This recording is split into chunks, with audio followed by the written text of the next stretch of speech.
क्या आप जानते हैं कि भारत अब अपनी क्रूज मिसाइल के लिए विदेशी इंजन पर निर्भर नहीं रहा। जी हाँ, जिस इंजन के लिए पहले हम रूस पर निर्भर थे, अब वही काम पूरी तरह स्वदेशी तौर पर हमारा मानिक इंजन कर रहा है।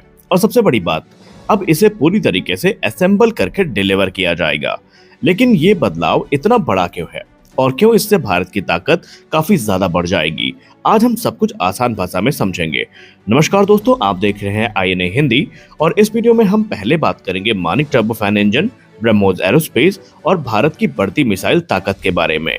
तो वीडियो को अंत तक जरूर देखिए क्योंकि इसमें बहुत सारे ऐसे पॉइंट्स हैं जो आपको हैरान कर देंगे और मैं दावे के साथ कह सकता हूं कि आपको उनके बारे में पता ही नहीं है। तो चलिए शुरू करते हैं।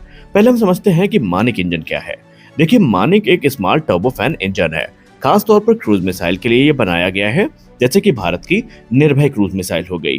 पहले क्या होता था कि भारत को रूस के NPO जो सैटर्न इंजन है, इन पर निर्भर रहना पड़ता था।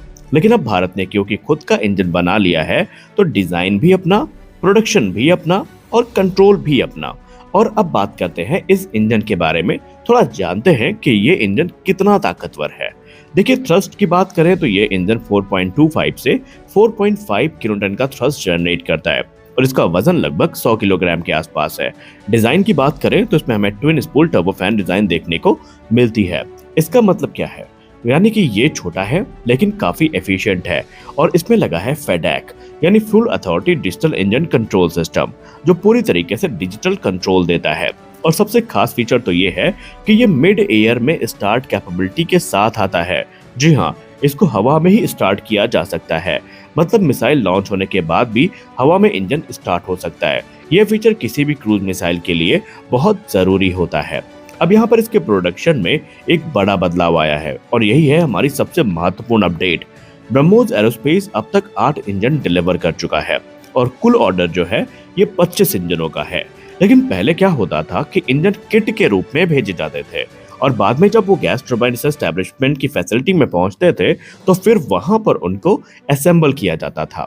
लेकिन अब पूरी तरीके से गेम बदल चुका है। अब पूरी तरीके के जो असेंबल्ड इंजन ही है वही GTRE में आएंगे, यानी ये काम भी अब ब्रह्मोस एरोस्पेस को करना होगा। इसके बहुत सारे फायदे हैं। पहला, हमारा समय बचेगा। दूसरा, इंजीनियर सीधे टेस्टिंग पर ध्यान देंगे। और तीसरा, मिसाइल डेवलपमेंट तेज होगा, यानी पूरा सिस्टम अब ज्यादा एफिशिएंट हो गया है। और ये भारत के लिए इतनी बड़ी बात क्यों है? क्योंकि भारत में इस समय इसको लेकर बहुत चर्चा हो रही है। देखिए, पहले भारत को इंजन के लिए पूरी तरीके से रूस पर निर्भर रहना पड़ता था, लेकिन अब क्योंकि हमने पूरी तरीके से स्वदेशी इंजन विकसित कर लिया है, तो इसका मतलब ये है कि हमारे ऊपर अब कोई विदेशी दबाव नहीं है।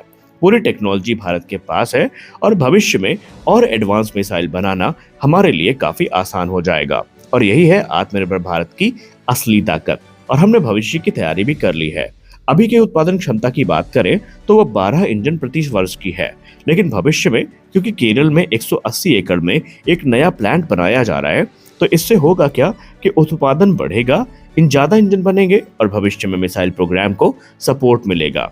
यानी भारत सिर्फ आज नहीं बल्कि आने वाले 10 से 20 साल की तैयारी कर रहा है। यानी स्पष्ट है कि मानिक इंजन सिर्फ हमारे लिए एक इंजन नहीं है, बल्कि ये भारत की आत्मनिर्भरता, तकनीकी ताकत और भविष्य की रक्षा रणनीति का एक अभिन्न अंग है। और अब भारत न सिर्फ मिसाइल बना रहा है बल्कि उसका दिल यानी इंजन भी खुद ही बना रहा है।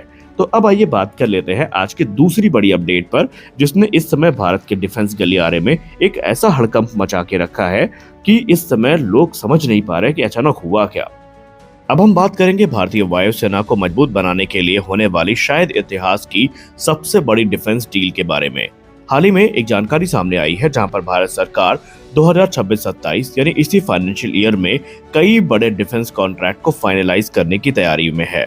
इसमें 114 राफेल फाइटर एयरक्राफ्ट भी शामिल हैं, 60 मीडियम ट्रांसपोर्ट एयरक्राफ्ट भी शामिल हैं और एवैक सिस्टम भी शामिल है। इस वीडियो में अब हम बात करेंगे इसके सेकंड पार्ट में डील को, जहां पर हम आसान भाषा में इसको समझने की कोशिश करेंगे। पहले हम समझते हैं राफेल फाइटर जेट की डील के बारे में। देखिए, भारत पहले ही राफेल फाइटर जेट को अपने एयरफोर्स पे शामिल कर चुका है और उनकी परफॉर्मेंस भी काफी अच्छी रही है। और अब सरकार 114 और अतिरिक्त जो राफेल फाइटर है उसको खरीदने की योजना बना रही है। ये deal multi role fighter aircraft यानी कि MRFA प्रोग्राम के नाम से जानी जाती है। जहां पर पूरे प्रोजेक्ट की जो अनुमानित लागत है वो 3.25 लाख करोड़ रुपए है, जो इसे भारत का सबसे बड़ा फाइटर जेट डील बनाता है। और इस डील की एक खास बात यह है कि यहाँ पर जो नए एयरक्राफ्ट है, राफेल फाइटर एयरक्राफ्ट, ये भारत में ही बनाए जाएंगे, जहां पर फ्रांस की कंपनी डसॉल्ट एविएशन एक भारतीय कंपनी के साथ मिलकर इसका प्रोडक्शन करेगी। और इससे भारत को डिफेंस टेक्नोलॉजी में जो एक महत्वपूर्ण लीप है, जिसको हम टेक्नोलॉजी ट्रांसफर भी कह सकते हैं और डोमेस्टिक मैन्युफैक्चरिंग भी कह सकते हैं, दोनों का फायदा मिलेगा। इसके अलावा जो दूसरी बड़ी डील है जिस पर इस समय चर्चा हो रही है वो है मीडियम ट्रांसपोर्ट एयरक्राफ्ट की। जी हाँ, अब बात करते हैं मीडियम ट्रांसपोर्ट एयरक्राफ्ट यानी एमटीए डील के बारे में। भारत 60 नए ट्रांसपोर्ट एयरक्राफ्ट को खरीदने की योजना बना रहा है। इसका मुख्य काम होगा सैनिकों को एक जगह से दूसरी जगह तक पहुंचाना, मिलिट्री इक्विपमेंट ट्रांसपोर्ट करना, डिजास्टर रिलीफ ऑपरेशन में मदद करना। ये नए एयरक्राफ्ट पुराने AN-32 फ्लीट को रिप्लेस करेंगे, जो अब काफी पुराने हो चुके हैं। इस प्रोजेक्ट की लागत तकरीबन 1 लाख करोड़ रुपए हो सकती है।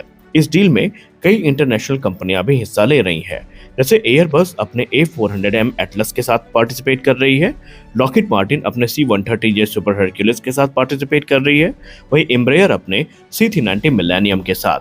यहाँ पर आपके लिए एक प्रश्न, आपको क्या लगता है इन तीनों में से कौन जीतेगा? क्या A400M आएगा या C-130J विजेता होगा या C-390 मिलेनियम? कमेंट में जरूर बताइए।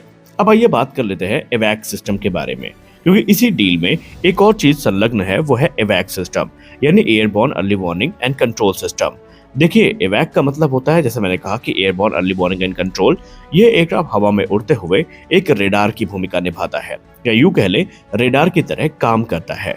इनका मुख्य काम होता है दुश्मन के एयरक्राफ्ट मिसाइल को डिटेक्ट करना, बैटलफील्ड की रियल टाइम जानकारी देना और कमांड एंड कंट्रोल में मदद करना।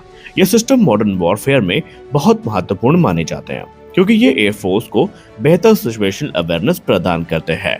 अब इन सभी डील के पीछे का एक बड़ा कारण है बजट में बढ़ोतरी। इंडियन एयरफोर्स के कैपिटल बजट को अगर आप देखें तो उसमें 37% की वृद्धि की गई है। इसका मतलब ये है कि सरकार अब डिफेंस मॉडर्नाइजेशन पर ज्यादा ध्यान दे रही है। इस बजट का उपयोग नए एयरक्राफ्ट सिस्टम टेक्नोलॉजीज को खरीदने में किया जाएगा। अब इसका अगर हम इम्पोर्टेंस देखें तो इन सभी डील को एक साथ अगर आप देखें तो ये साफ हो जाता है कि भारत अपने एयरफोर्स को मजबूत बनाने के लिए बड़े कदम उठा रहा है।